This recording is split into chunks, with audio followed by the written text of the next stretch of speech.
Do you want to know what the greatest snack of all time is?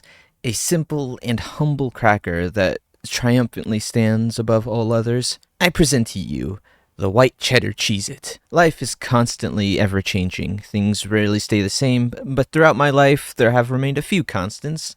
From elementary school to this very day, I still watch Jacksepticeye, even though a lot of his recent content doesn't really appeal to me. There's a still familiar comfort in them. My very first console I ever played was the original Xbox, and to this day, I still play every new Xbox that comes out, though to be honest, I don't see that one lasting for much longer. The elegant white cheddar Cheez-It is no exception. I have been eating these things almost every day for well over 10 years. Is that good for my health? Probably not, but I'm still here, so I think I'll continue to eat them until something goes wrong. These beauties are the real body of Christ. Honest to God, if they started serving these in churches, I'd easily be converted. They are, put simply, a comfort food, a sense of familiarity that I can fall back to. Now what the hell does any of this have to do with the title of the video? Easy. The Isekai genre in anime is very similar to the graceful white cheddar Cheez-It.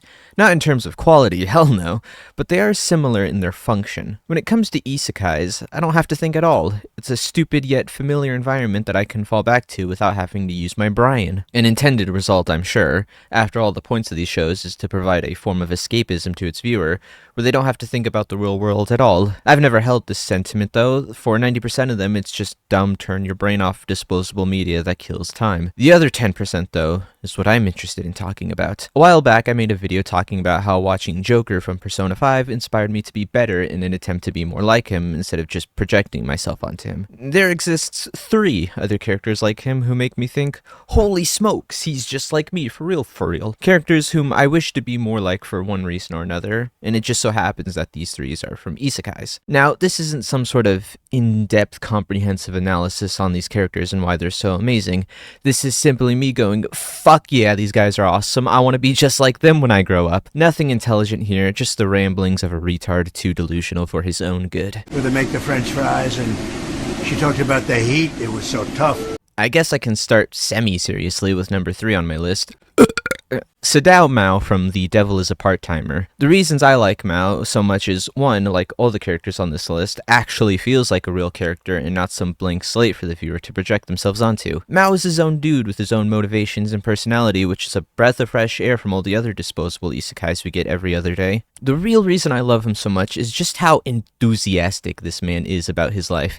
Despite working at a fast food chain, Mao is always happy about working and giving 110% at all times. I wish I could be more like that when it comes to work. Not at a fast food place, hell no. I worked at a Burger King for like 1 day and decided it would be less painful to stick a toothpick under my toenail and kick a wall. Despite being the literal devil, Mao is loved by those around him who aren't his baby mama. While I do strive to be more social and interact with others like good Sadao, I have to admit it is my fault, as I have made a Herculean effort to avoid knowing anything about my coworkers as well as them knowing anything about me. In my defense though, everyone at my job is at least 20 years older than me, so we don't really have a whole lot to talk about. I highly doubt these old people are interested in me talking about how I just pulled lighter. In case Sadao Mao couldn't give off any more literally me energy, he just had to go and shove my ultimate fantasy of having a cute daughter and tsundere wife. I don't care if good things happen to him, it should have happened to me instead. Mao is the kind of man I strive to be in the future, one who's always giving his all and happy to go to work every day, one who makes an effort to be close to those around him and make them smile. Instead of just yapping about how he's just like me, I want to actually make an effort to accomplish this. It's hard for someone like me, but thinking about it broadly, I've got nothing to lose, so might as well give it my all. Overall, Sadao Mao is one based isekai protag, and my overall rating of him would be extra toasty. Real king shit.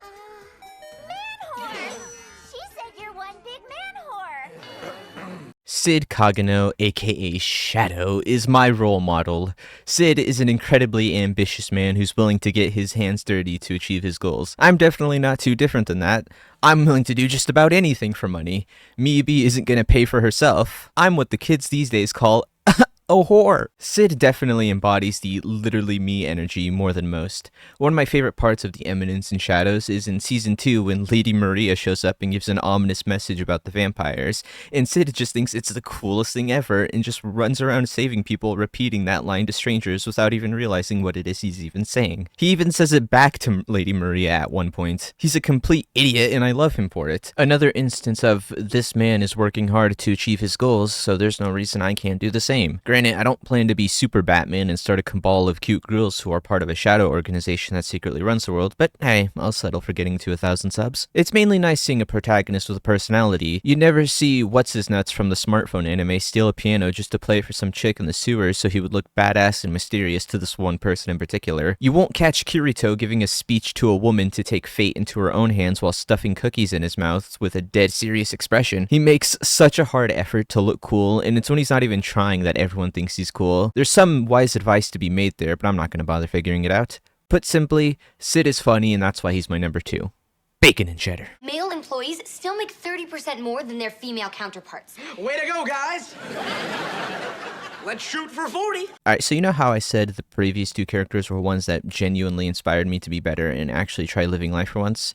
Yeah, fuck that. I want to be like Leon when I grow up. Leon Barfort, whatever, is easily my favorite isekai protagonist of all time. This man is petulant, petty, and gives zero shits. Leon literally picks a fight with the prince and his entourage, not to defend some woman's honor. Who cares about that?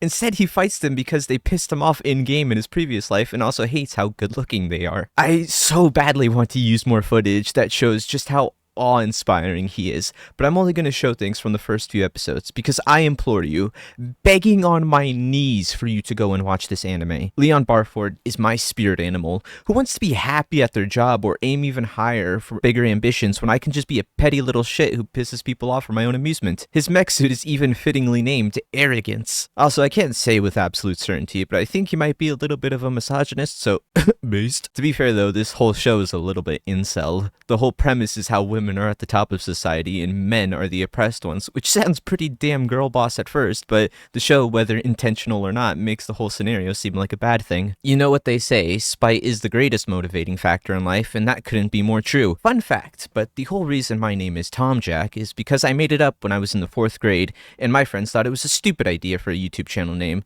So now, as a grown adult, I wanted to use it for this channel to prove them wrong. Like theirs was any better, they came up with the impossibles, but no, Tom Jack is stupid. No, I haven't given up on a 13-year grudge, and I don't plan to because Leon Barfort is literally me, for real, for real. Let's keep in mind, Leon reincarnated as a 6-year-old boy and still hated the princes when he was 16, not even including the time he spent in his previous life. This man bears a hatred not even I am capable of wielding. He doesn't even have to do any of this since Leon isn't a character in the game, so he would never have even needed to meet the princes. But even so, Leon decided to be a hater just for the game of it, and nothing can be more unfathomably based than that. That, my friends, is white cheddar status. La la la la la. Fuck off, faggot! I'm giving this one a mention because I never want to miss an opportunity to shill my other videos. Ray Taylor and I may not share much in common other than our love for blonde tsunderes, but she does break the typical isekai mold and manages to be her own character. She is insanely down bad, just like me, for real, and in the light novel series has a storyline that fucking bodies Aloy from Horizon. Again, watch this video. Yuri is my favorite genre in anime, which is itself kinda niche, which makes Yuri isekais even more niche, so she doesn't really have a whole lot of competition, at least none that I'm aware of. Also, she gets tsundere wife and adorable daughters. Why does everyone get to be happy except for me? Well, at least I still have Grace Howard, if nothing else. My overall rating for her would be the simplistic yet beautiful, regular Cheez-It. Leaps and bounds better than all the others, but even so, there are ones that still stand taller. The isekai genre is one that can be taken in so many unique directions, yet we always tend to get the same disposable garbage. You know, I'll never forgive Demon Lord Retry for teasing us with a baller cyberpunk isekai just to plop us in another generic fantasy with discount rem. Also, for whatever reason, Crunchyroll decided to skip episodes for no reason, so the whole story was completely incoherent to me, but off point. It's just nice seeing protagonists be their own characters for a change. I understand the appeal of blank slate protags to self-insert, but that's just never been my thing. It's fun to watch them be their own people and interact with an unfamiliar world in ways you wouldn't think of or do yourself. Okay, I'm really bored of talking now, so please like and subscribe or I won't give my new Blood Angels Codex compliant helmet colors.